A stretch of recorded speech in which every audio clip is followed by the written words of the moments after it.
moving on to video number 2 of Stim and autistic anthology.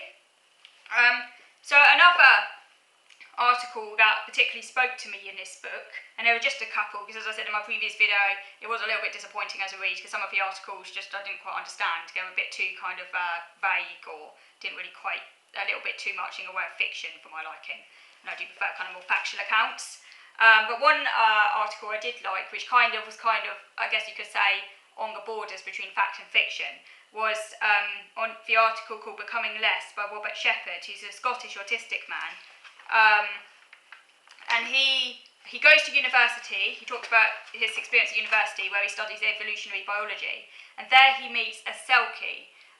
Now this is where it's kind of like on the borders between fact and fiction, because in Scottish mythology, a Selkie is a woman who kind of like masks as a woman, as it were, but is actually a seal.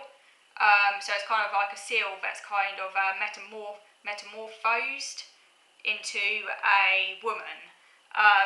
So he meets a Selkie, I guess just like a person at university tells him he's a Selkie, like not literally, she's not actually a Selkie, but but I think, just telling him he's a Selkie, I don't know why, maybe because for laughs, or because she, like some people take on a particular identity or something, maybe she was autistic as well. He didn't really say whether she was autistic, but it's possible that she was autistic. So a Selkie seal woman who tells him that she's a Selkie. And it kind of looks, and I thought it was a fascinating analysis of the kind of parallels between autistic masking and kind of animal transformation in mythology, which I thought was interesting. It brought to mind The Little Mermaid and other tales as well. So she's really a seal but passing for a woman. And it's all about his journey to accepting himself for who he is, to stopping masking, to feel liberated and accept who he is under his skin. And there's a lovely paragraph on page 76, I'm quoting here. I like to think the Selkie left because she was bored, because the Selkie, eventually, he had some kind of like friendship with the Selkie, and the Selkie just eventually one day just randomly left him. Anyone can pretend, just for a while, but eventually the sea cools and the tide swell. There is water to be felt in your skin. There is too much beautiful truth to spend so much time living a lie. She had hidden depths I never knew. She felt things I'd never understand. She wasn't an enigma. She was just an animal pretending to be human, the same as all the rest of us in the world. I thought that was a really interesting way of putting it, that we're all animals. I mean, that's obvious, that's a fact, because he was studying evolutionary biology, so it's really obvious to him our apeness, which often I think people kind of like to kind of forget. I never forget it. It's funny, whenever I'm out walking and I see people, I'm always thinking how strange it is, how we're all just like basically a naked ape. That's what we are, we're just animals like the rest of them, but we have these kind of like assumptions of superiority on the evolutionary tree, when really there's nothing superior about us at all. It's just the way our oversized brain likes to kind of justify our existence by thinking that we're somehow above all the other living creatures, and even forgetting our animal nature, when we're just as animal as all the rest of them. She was just an animal pretending to be human, the same as all the rest of us in the world pretending to be human. I just thought that was a really interesting way of putting it. And I love the idea of Selkies as well. I would like to go and find out more about that, because I'm quite fascinated with that, those kind of tales, of that animal metamorphosis in fiction, because I think it does say a lot about the autistic experience of masking as well. And there's another article that I thought was quite interesting was the one on page 114 about stripping while autistic, and this follows the experiences of an autistic woman who's a strip dancer. I was like thinking, surely that's the worst possible job an autistic could take on, but she describes herself as being pretty extroverted, and she took up this job before she became aware of being autistic, and also how her job as a strip dancer actually helped her to learn social rules as well. She talks about how since she started speaking, she struggled with the mechanics of conversation, what to say, when to say it, and how to say it, which is all very familiar to me. And she talks about how she once threw a meltdown before a funeral because she was terrified of what she would say to her grieving relatives, and she was only 7 years old, but she knew by then that she didn't always say appropriate things, and she knew by then what the consequences of such transgressions were, for example, strange looks and rejection.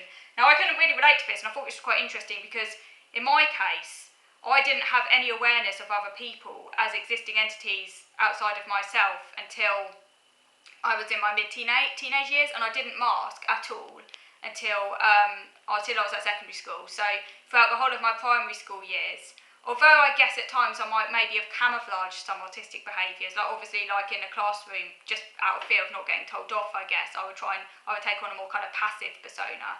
But I didn't have any awareness, I didn't feel like I was masking, it didn't feel awkward, I wasn't trying to be someone I was not, I was just, any kind of camouflaging was more about trying not to get told off in certain settings, but so it was very low key, but it didn't kind of feel like I was acting, it didn't feel like I was anything other than myself, and I certainly didn't feel like I certainly didn't worry about strange looks or rejection at that age. I didn't really have that awareness of other people, and it's interesting because it shows how all autistics are different, because some autistic people seem to have this awareness from a really young age, whereas I didn't at all. The first inkling I had that I was in any way different to others, the first kind of basic awkwardness I felt was at the very end of primary school, but even then it didn't really affect me, and I didn't mask, and I didn't try and act differently, and I didn't try and conform in any kind of like extreme way other than trying to avoid punishment with certain teachers by being like more passive and quiet.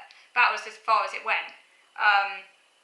So yeah, I didn't realise that I was different. I didn't have, that seems a really young age, 7, to have an awareness that you don't about not always saying appropriate things and knowing the consequences of it.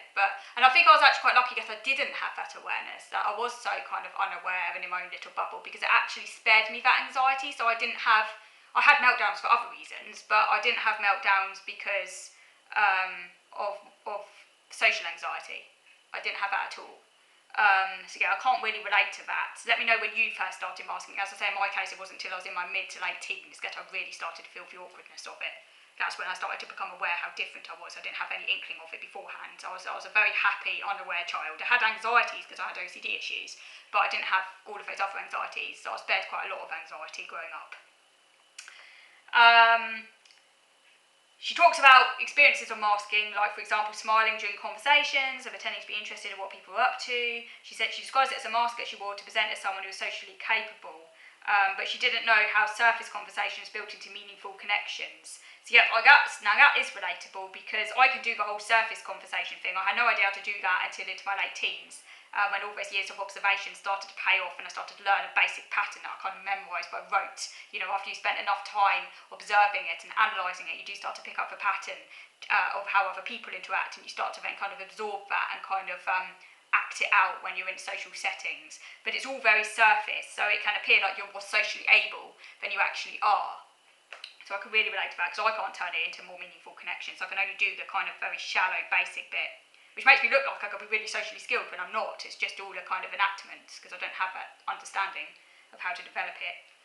She talks about how she turns to the internet for social advice, so she gets better at conversations through internet advice, but how exhausting it is, which is all very relatable. And she talks about how her strip dancing experience has taught her how to socialise.